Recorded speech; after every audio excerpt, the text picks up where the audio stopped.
I'm going to hold you there, Andrew Lillico, because we just need to go to the family of Archie Battersbee, who are standing outside the court, about to read a statement. Let's go to them now. The ruling is a crushing blow to Archie and his family.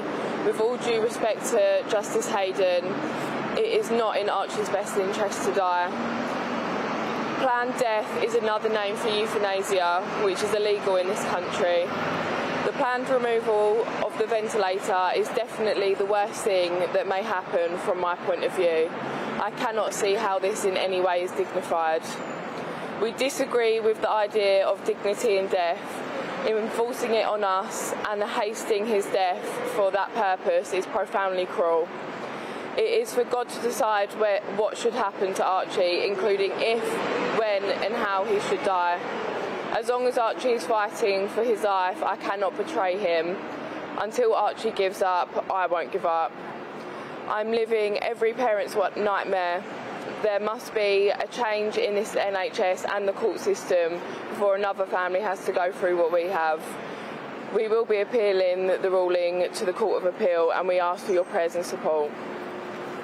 And can I just say, I think it's been put in front of the judge, which is quite misleading, that Archie will suffer a catastrophic cardiac arrest. If the tube is removed from Archie, within 3 minutes of, again, Archie's brain having no oxygen, he will too suffer a cardiac arrest. So either way, Archie will suffer a cardiac arrest. The difference with if he goes peacefully and God's way is the only way that will demonstrate is a flat line on the monitor.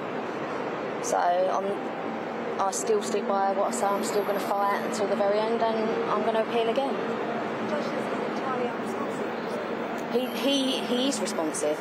The nurse this morning, she was quite flattered that Archie's heart rate rose when she said, "Oh, Arch, I've got 4 days off of work now," and his heart rate went up to 101, and it had sat all night at sort of in its 80s. So he's responsive. He's definitely responsive. It's also been put in front of the judge that Archie's unstable. This is a total lie. He hasn't had a bear hugger, which is what they're referring to as a heating aid. He hasn't had a bear hugger for months now, not just weeks, months. We've gone over a month. He still holds his own body temperature, even after having a bath. Before he was calling 0.3, I think it was, after a bath. Now he's still holding his own body temperature. Like I said, he needs time. Archie would definitely want me to keep fighting. When Archie's ready to give up, I'll accept that. I'm not clinging on to hope, but when my little boy decides enough's enough or he can't fight no more, and it's God's way, then okay, fair enough. I'll give up. Will you keep fighting? What, after Archie? Now, I will keep fighting, yes. And that means the next stage of that is hopefully an appeal? Hopefully appeal. So this is not the end of the road, young girl. We knew what the outcome would be today, which is why we're not shocked. The judge says... No, I don't. I think it was made very clear what Archie would want, and it's not just a case of Archie would want to be here for his mum. Tom and Archie went into great detail, didn't they, Ella, over... Now, this wasn't a conversation that I led. I was in the kitchen making food. The conversation was between both of my boys. Both have got very different opinions on being kept alive on life support. But to be honest, I think that as a parent, the fact that we are supposed to have this conversation with our children at such a young age is quite disturbing, really. They're kids. Let them be kids. You know, have we all now got to sit down while they're eating their Cocoa Pops and say, "Oh, can you just sign this if you're on life support?" and then go into graphic detail with our children? Like, if you're on life support and it means this is what will happen to you, would you still want to be kept alive? You know, but quite clearly, when it comes before a court and obviously the trust, that's going to be the sort of the final decision. So I think it's alarming. It really is. The judge said that the treatment was intrusive and intensive. Right.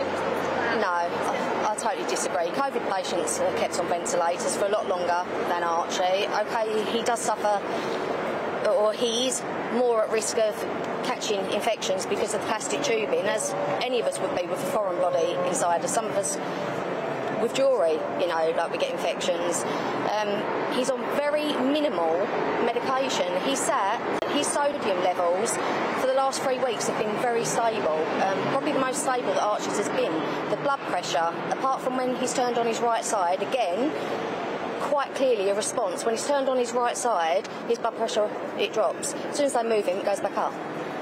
Even the nurses, one of the nurses come in yesterday, and because obviously his blood pressure dropped yesterday morning, and she went, "Oh, you've put Archie on his right side again."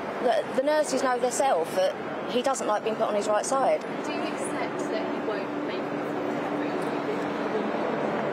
Who knows? I'm not God. I don't know. I've had lots and lots of people send personal experiences, personal videos, where they were told exactly the same as what we're being told, and they've made full recovery. So you can only live in hope, but like I said right from day one, where there's life, there's hope. What is it that you're fighting for a chance? It's to give time. To give him time, and then if Archie decides to give up, then... Well, the family of Archie Battersbee there. Just to recap, a High Court judge has ruled that doctors can lawfully stop providing life support treatment to a 12-year-old boy who suffered a catastrophic brain injury 3 months ago after reviewing evidence. Doctors treating Archie Battersbee say continued treatment is not in his best interests and should end. Archie's parents, Holly Dance and Paul Battersbee from Southend in Essex, disagree. They say his heart is still beating. Mr Justice Hayden, who reviewed evidence at a hearing in the Family Division of the High Court earlier this week, on Friday concluded that ending treatment was in Archie's best interests. Well, we can go now live to the High Court in London, where our reporter Alice Porter has more details of the case. Alice. Hi there. Yes, we've just heard from Holly Dance, the mother of Archie Battersbee, giving her reaction to the news that Mr Justice Hayden has said that the life support machine that Archie Battersbee is dependent on to breathe should be switched off. The parents completely disagree with this decision, and they say they will be appealing it. Now, Mr Justice Hayden, the reason he's sort of come to this conclusion is he says that the ventilator that Archie is dependent on and the treatment that he is receiving is intensive, burdensome and intense. And we did hear in court how Archie has become very, and I quote, malnourished. He's also become anemic. He's having lots of problems with his digestive system and having issues to do with diarrhoea and constipation. So I think there are a number of factors there that meant that the judge presiding over this said he wasn't able to have dignity in his life. And the family very much disagree with this decision. They say they want this to be God's will, and that was the focus of it. This is a Christian family, and they believe that Archie should die in a manner of which they want to, true to their faith. They don't want a human being making a decision and switching a ventilator off, and so they say that this is not in his best interest, but that is against what the judge said. What the judge said, which I thought was really striking, was that this kind of ongoing situation only serves to protract his death while being unable to prolong his life. And I think that's sort of the key really in the judgment that's been made today, is this ongoing treatment is not prolonging Archie's life, but in fact the judge says that it's only protracting his death, and therefore saying that this is not in Archie's best interest for the ventilator to be kept on. But as I say, the parents will be appealing the decision. So what that could mean, it could go to the Court of Appeal again, or even further afield. Well, Alice Porter, thank you so much for bringing us the details there of what is a really, really sad and difficult case. Thank you for clearly explaining that.